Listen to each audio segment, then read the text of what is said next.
Connecticut Historic Preservation Council. I'm calling to order our December 6th, 2023 meeting. Attending this morning are the following council members: Beth Ackley, Vincenzia Ducey, Beth Burgess, myself, Paul Butkus, Marguerite Carnell, Thomas Elmore, Leah Glazer, Andy Horowitz, and Deanna Rhodes. A quorum is therefore present. The following is the Historic Preservation Council's format and review of public comment procedures. Given the online format of today's meeting, and for those who are visitors today, I want to review and explain our procedures. The order of presentation. I'll read each motion and ask for the motion to be moved and seconded. Staff will present the agenda item to the council, and council members will have an opportunity to ask questions. If called upon by staff, a representative of the organization may offer statements or address the council's questions. For members of the public who wish to speak to the agenda item, we ask that you identify yourself and your affiliation. After all questions have been addressed and statements made, a roll call vote will be taken.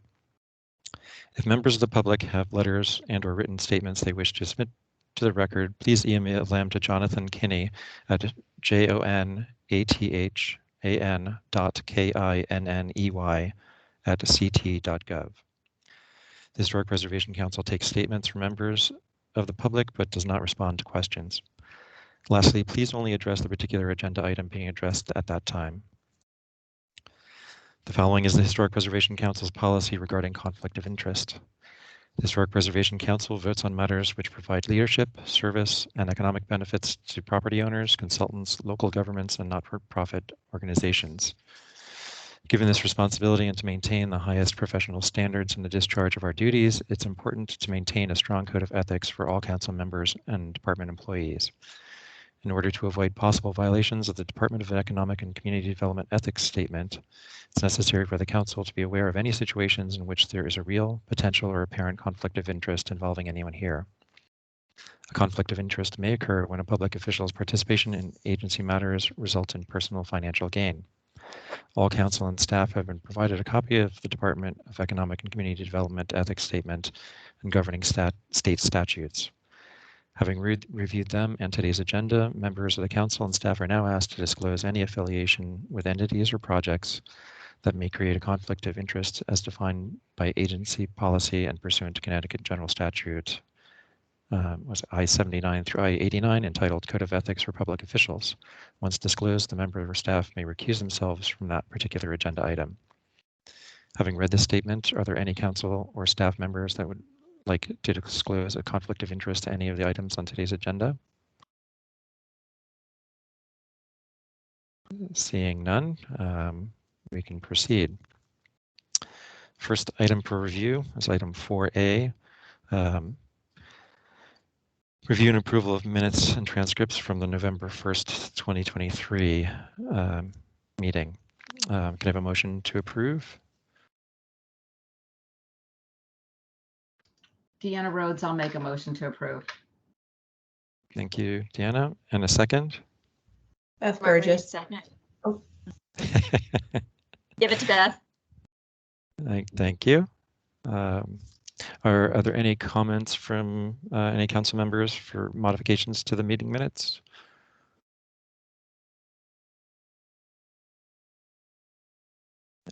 Anyone? I see no hands raised, so we'll move on to a vote for adopting the meeting minutes as submitted. Beth Ackley? Aye. V? Aye.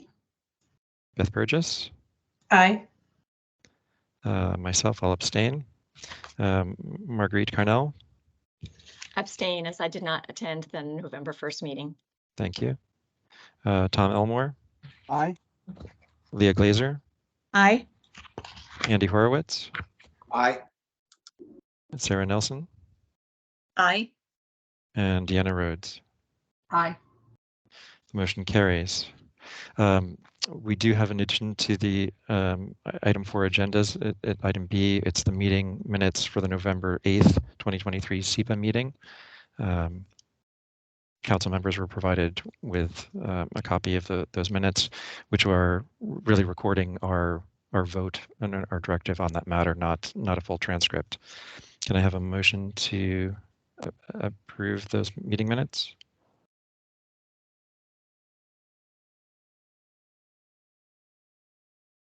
Marguerite, so moved. Thank you, Marguerite. And a second?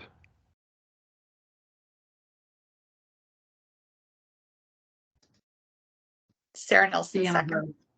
Thank you, Sarah. Any comments or corrections? Hearing none, we'll move to a vote. Beth Hackley, I will abstain. I was not there. thank you. V, Then I'll abstain. I was not there. thank you. Beth Burgess. Same. I'll abstain. I wasn't there. Okay. I was there. So normally I abstain, but I will approve. Yes. Marguerite Carnell, Aye. Tom Elmore, I will, with the caveat based on the way you presented the request for documenting our votes. thank you. Leah Glazer, I will also abstain. I was not there. okay. Andy Horowitz, Aye.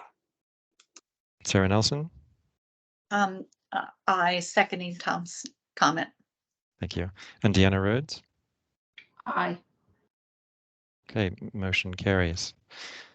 As noted. Thank you all. Moving right along on our speedy agenda. Item 5B1 under our State Historic Preservation Grant action items. A survey and planning grant for West Haven Historical Society Geophysical Survey of Human Burials. The motion reads, the Historic Preservation Council votes to award a survey and planning grant funded by the Community Investment Act of the State of Connecticut to the below listed applicant in the amount shown. All grant guidelines and state requirements shall be met by the below listed applicant upon receipt of a grant as administered by the Department of Economic and Community Development, and staff recommends the application for funding. Applicant West Haven Historical Society, the project Geophysical Survey for Human Burials at the Adjutant William Campbell Memorial of 1891 at 20 Prudence Street in West Haven in the amount of $5,000. Can I have a motion to bring this forward? So moved. Beth Burgess. And a second? Second. Thank you, Tom. Discussion from staff? Hi, good hi, good morning, everybody. It's Mary Dunn. Hold one second. Can you turn the volume down?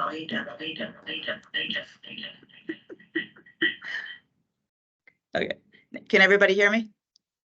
Oops, now I gotta turn my volume up. Sorry, guys. Marguerite and I are in the same room and it's causing some audio. Hello, everybody. Yes, staff recommends approval of this application. We're getting a bunch of these applications for geophysical surveys of human burials. This one hopes to answer a question regarding the burial of a British soldier. The applicant did discuss the project with our staff archaeologists and agree that they should move forward with the application. I don't think that Beth Sabo from West Haven is here, but I'll be happy to try to answer any questions that I can. Thank you, Mary. Any questions from council members? Yeah, Tom? thanks. I couldn't find my raised hand icon. Mary, a question with regard to the several statements here that they expect that the geophysical work to identify the findings of this gentleman, specifically him. Are they following through with DNA and other types of research like last month's application? Right, that's a really good question, and I'm hoping if Corey's on, he might be able to weigh in. But you're correct. This is not going. I mean, this survey or this GPR will find a burial shaft, but it's not going to say who exactly is there unless they do the follow-up analysis of the remains. And so it's based on the I guess knowledge that somebody that this person is buried in that area. So, but to definitively no, they would have to do follow-up analysis of the remains. Well, the reason why I ask, A, I saw it listed several times, but B, I love the fact that the family member is willing to offer some DNA samples. So I'm hoping that if they do in fact find a burial shaft, that they will follow through and come back for monies to take it to that next level, just because I think it's really interesting stuff. Yeah, yeah. And we can certainly make that recommendation to them. Thank you. Other questions? I have just two general questions, Mary. For these type of surveys, what's the ideal time of year and conditions for conducting them? Yeah, as far as I understand it, this applicant and I think a future applicant, they're going to wait until the spring. I don't know, and again, maybe Corey or Kathy can speak to this. They're not doing, I don't believe they're doing ground disturbance. So I'm not sure if the fact that it's frozen has any bearing. I see Corey, maybe he can, Yes, the current proposal doesn't include any ground disturbance, and as far as I'm aware, it's not a barrier to be doing it with the frozen ground, as long as there's no snow in the way to obstruct the actual pushing of the cart, so. So it doesn't have to be, certain moisture content or not frozen or. My understanding is that can be sorted out through the post data collection, analysis, and processing of the data. Thank you.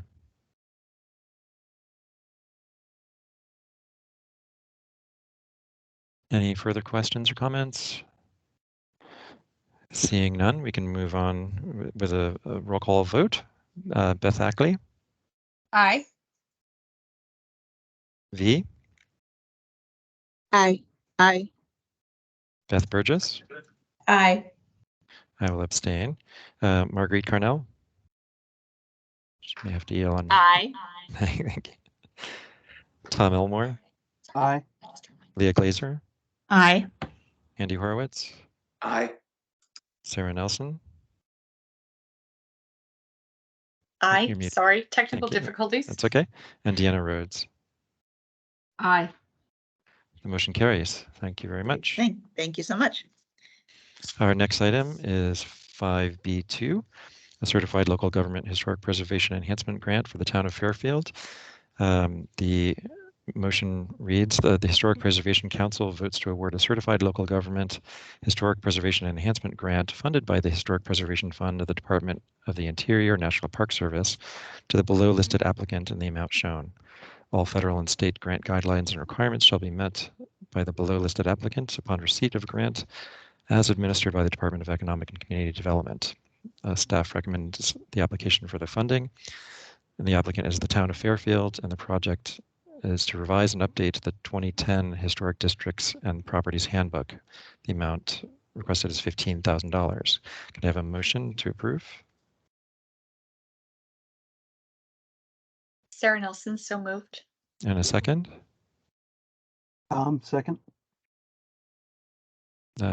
Discussion, Mary. Great. Hello again. Yes, staff recommends approval of this application. This is federal funding as part of SHPO's requirement to give at least 10% of our annual grant to CLGs in the form of sub-grants. As noted in the motion, the current handbook for the Local Historic District Commission is over 12 years old. And so much has happened in the last 12 years. And just commissioners are facing new issues, new materials, new projects all the time. So it's a very good idea to update the handbook periodically. So we do recommend this. Dr. Darren Raymondlock and Adam Kleiber, I believe, are both here from the town, not the town, but to represent the application. If you have any questions that I can't answer. Any questions from council members? I've got a couple questions, Paul. Okay, Tom.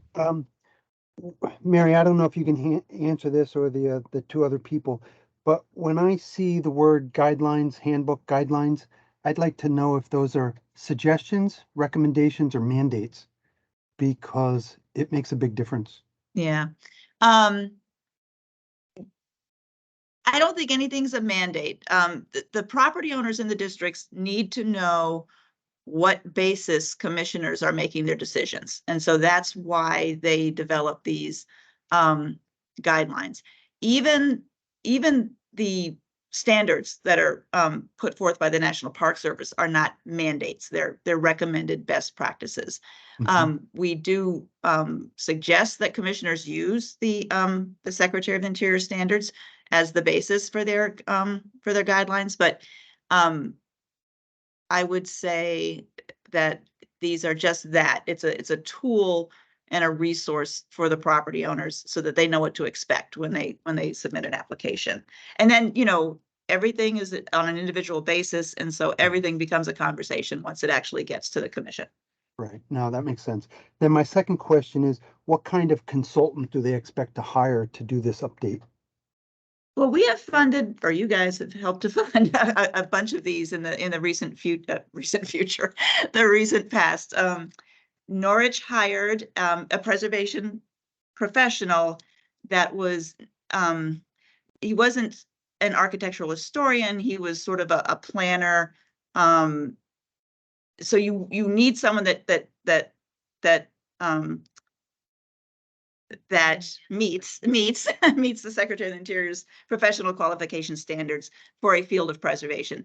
But to write these, you also need somebody that understands how town planning works and how commissioners work. And so it can sometimes be a team, but the city of Norwich got a really great new set of guidelines for this price, maybe even a little bit lower.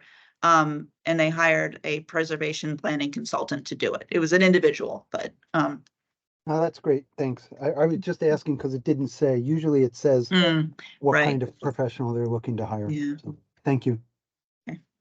Andy Horowitz, you have a question? Yeah, I do. And this is sort of in light of, excuse me, what Mary just said about, I know we funded other things like this recently. How much of these 110 pages are unique to Fairfield, and how much of this, like, should they just be taking from Norwich, and how are we, is there no economy of scale here that we can create? Is this not a shared resource that we can create for the state with a much smaller piece for each district? Well, there is some boilerplate for sure. I mean, and we do suggest that towns look at other recent examples. However, each historic district is unique, and some towns have more than one historic district. And so they really do have to look at what a given commissioner is going to be dealing with. I mean, one town might have only a mid-century, district, and one town might have an early 20th century and an 18th century. So there is a level of specificity, but yes, there is some boilerplate as well, which may be why we can get really good guidelines for $15,000, because it's not, all from scratch. Yeah, no doubt, and that's just what I was going to say. I wonder if we can, and I don't know who would actually do this, but if there have been several of these created recently, I'm going to go out on a limb and suggest that probably some are better than others, especially on the parts that are shared. And maybe we can make sure that districts are using if there was something that was great that was created 6 months ago, and that's half the book, they should just use that half the book and use their resources on refining what's local to their. It's such an important document, but they should exercise, they should spend their energy on the stuff that's most important to them locally and take what's best from somewhere else for the rest of the document. Exactly. And especially the more recent ones are beginning to spend a lot of time on how to review solar panel installations or substitute materials. And so there's no need to reinvent the wheel, so, and these are all towns, so it's okay to kind of consult with each other. Any other questions from council members? I have one. Mary, do you know if they have any town center village district overlays within the historic districts? Because that gets into the mandate category that Tom was alluding to. I should know, but I do not. But I think maybe Darren or Adam, if they're on, could answer that question. I am here. This is Dr. Darren Raymond Locke. I'm one of the commission members on the HDC in Fairfield. We do not have a central village district overlay. Okay. So that they would be more in the guideline suggestions category than true Correct. mandates. Okay. Correct, yeah. Okay. Any further questions? Hearing none, we can proceed with a motion to the vote to approve. Beth Ackley, Aye. V, Aye. Beth Burgess, Aye. I will abstain. Marguerite Carnell, Aye. Tom Elmore, Aye. Leah Glazer, Aye. Andy Horowitz, Aye. Sarah Nelson, Aye. and Deanna Rhodes. Aye. Thank you very much. Motion carries. Moving right along. I believe we skipped down to item 9, the threatened properties. The SEPA update from Todd Levine. Good morning, everyone. As you know, there was our special meeting to refer a matter, to vote to refer a matter to the Attorney General's office for 80 Shore Road in Waterford, Connecticut. The OAG, SHPO, Preservation Connecticut, and a structural engineer and historic architect went on site with permission by the owner last week. We were coming up against the clock, and the OAG got the owners to sign a 30-day moratorium. So there is now a pause for demolition until December 23rd. So we went out that last week, looked at the site in person, took a bunch of photos, brought it to the State Review Board last Friday, which they voted 7-1 that it still contributes to the district. So all the pieces in place are in place for a potential SEPA action. My understanding is that Friday we'll get reports from both structural engineer and historic architect, share that with the OAG, and then we will meet with the OAG, probably SHPO with the OAG first, and then SHPO, the OAG, and the owners later on next week to make a determination on whether there are prudent, feasible alternatives to demolition and whether or not the OAG is going to move forward with an injunction. Any questions? Thank you, Todd. Anyone? I don't see Thank you. anyone's hand raised. Any council members? If no questions, we will move on to the report from Jonathan Kinney on the State Historic Preservation Office. Oh, Sarah Nelson, I just saw your hand pop up. And this isn't specifically to Shore Road, but Todd, it was really interesting that came to us when it did, because that same week, walking around the neighborhood, there were 4 residential structures in good condition with notices for demolition. And so I think that this residential tear down is going to be something that we're going to see increasingly come to the fore. So really interesting case to bring forward. Yes, and in fact, the reason why this particular case happened in the order in which it did and how quickly it came to us is because their particular demolition delay ordinance is a little weak, and the municipality actually has reached out to us about strengthening it and having it be a little longer, so we have a little more time. Obviously, the 90-day period works really well because it fits generally. It gives us an opportunity to have the State Review Board meeting within that period of time. So, and you're right. I think we're going to see, especially Shore historic districts, more potential teardowns.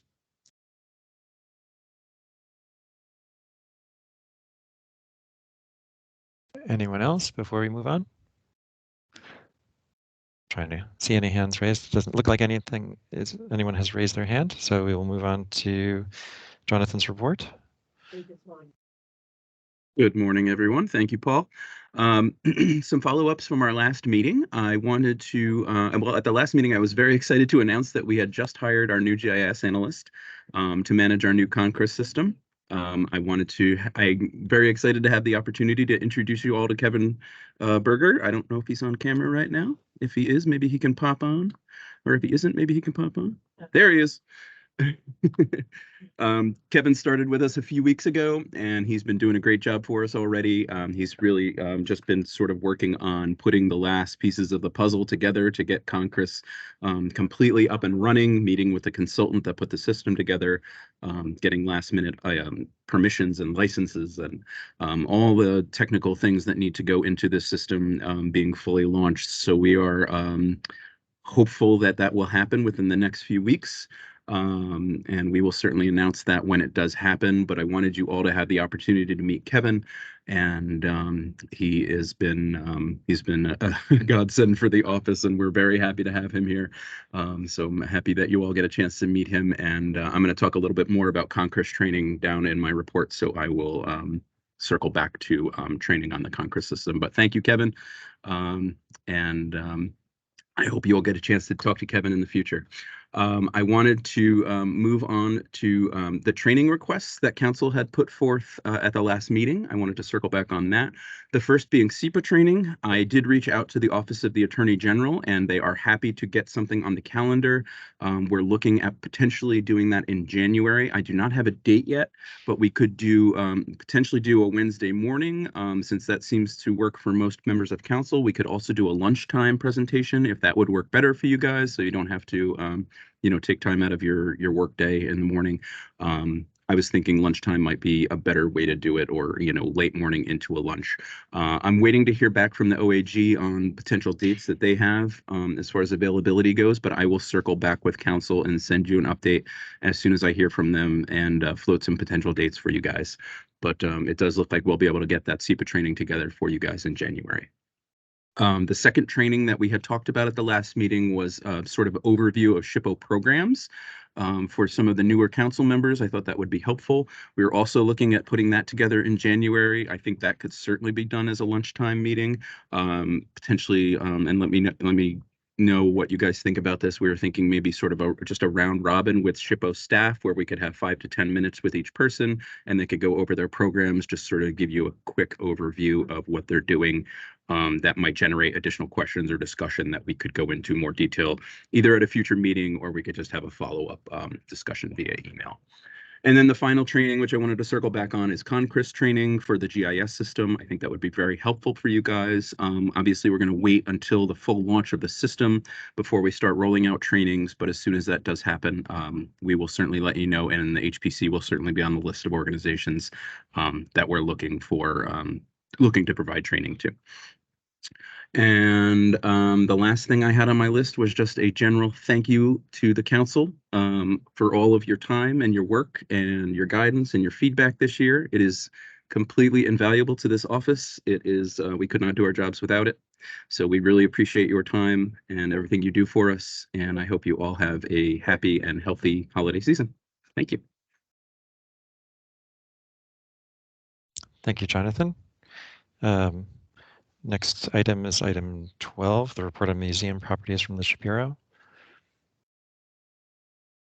That's actually me too. That's you, Liz okay. is not here. Yeah.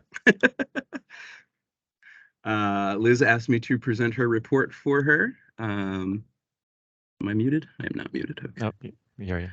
Okay. Just a couple bits and pieces from the museums for this month. Museum visitation is about the same or slightly over the numbers for the 2022 season. However, each museum hosted more special events, and those had better attendance, even with the very wet weekends that we experienced over the summer. Liz wanted me to let you know that the final 2 museum events of the year happened on December 1st with Firelight Festival at the Henry Whitfield Museum, and on Saturday, December 2nd, a new event at the Eric Sloan Museum, a midwinter market and craft sale with trades demonstrations and the unveiling of a Sloan painting, which is new to the museum and is visiting on a 1-year loan with the possibility of a gift to the museum after that year. It's a winter scene, and although I've only seen photographs of the paintings, I've been told that it will be one of the best Sloan paintings on display. The new exhibit interpreting the story behind the Prudence Crandall School is up. Staff has had some issues with the quality of a few of the panels, so they are having them replaced. Liz has seen visitor comments, and they are really loving having the experience of a guided tour with the interpretive panels. The new interpretation is all one big experiment, but Joni DiMartino, the curator, would love to welcome you for a visit to see what they're doing. And finally, off-season staff meetings started last week, and they have had a full schedule planned, including a joint meeting with the colleagues at the Museum of Connecticut History, at the Connecticut State Library, and Liz is so pleased to welcome their new colleague, Beth Burgess, as curator of the Sister Museum. And that concludes Liz's report. Thank you, Jonathan, for that. Is there any new business? I don't see anything. Moving forward, liaison with public and private agencies. Jane here.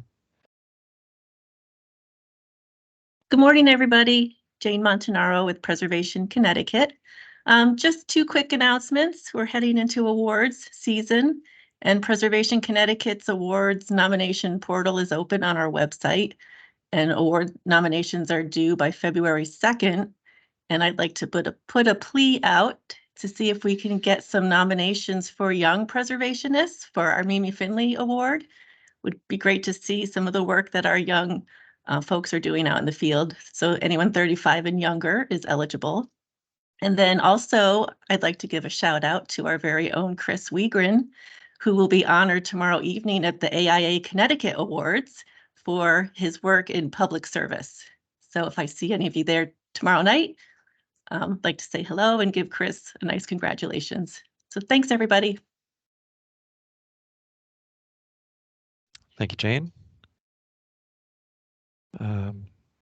Is there anyone else that is under our liaison, Jonathan, or is it just Jane? That's up, Paul. Okay. Is there any members of the public? Oh, Sarah Nelson, you have your hand raised. This goes back to Jonathan's report.